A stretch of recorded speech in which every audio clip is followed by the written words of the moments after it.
So John, good ideas these days. Do they really come from cyber, like some people say? Well, I think good ideas come from other people usually. I think that cyber is a kind of a remix of us regular people, so it's always coming from people really. How would you describe the state of creativity? I think the state of creativity, we're sort of kind of recycling digital creativity.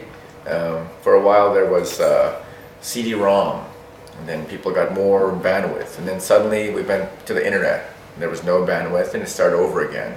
And now in mobile, we've started from scratch again. So every time we're sort of reinventing digital media, and it hasn't gotten any better.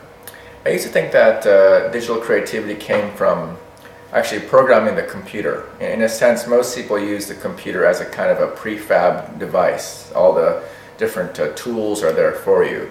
In a sense, I thought that we were working with the prefab parts instead of the trees, the source. And so the source is programming, which is all math.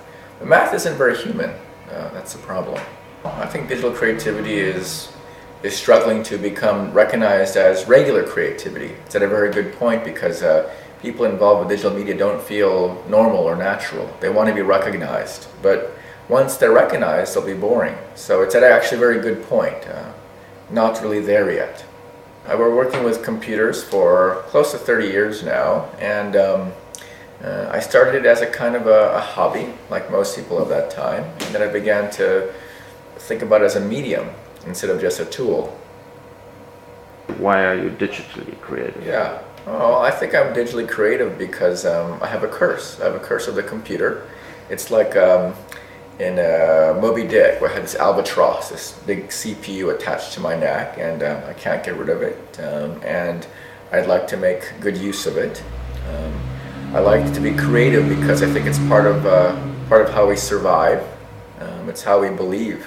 I like to believe that things can get better, and creativity means making things usually better. What kind of role, as we talked yesterday a little bit about, is spirituality playing in? Well, I think that spirituality and creativity, you were talking about this yesterday, and I thought about it last night, and spirituality is many things to many people. Spirituality could be one God, spirituality could be many gods. And the computer is an interesting case because it is kind of like a god in itself. Anyone who writes computer programs knows that they become God in that space. They build gigantic computer programs and they can kill all the data. They can raise millions of data and kill them all, or give birth to billions of new pieces of data. It's a very weird environment.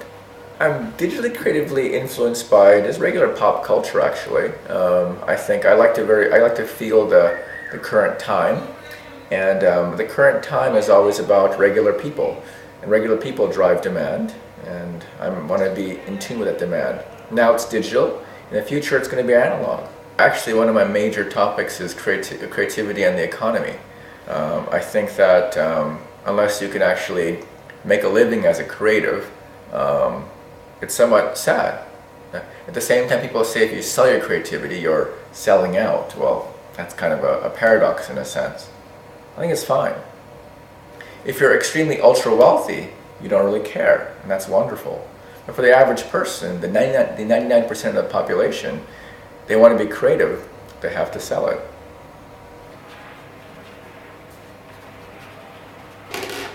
I am creative because I want to live, basically. Thank you very much. Yeah. Happy living. Yeah, you too. Thank you. Let's live. Let's live.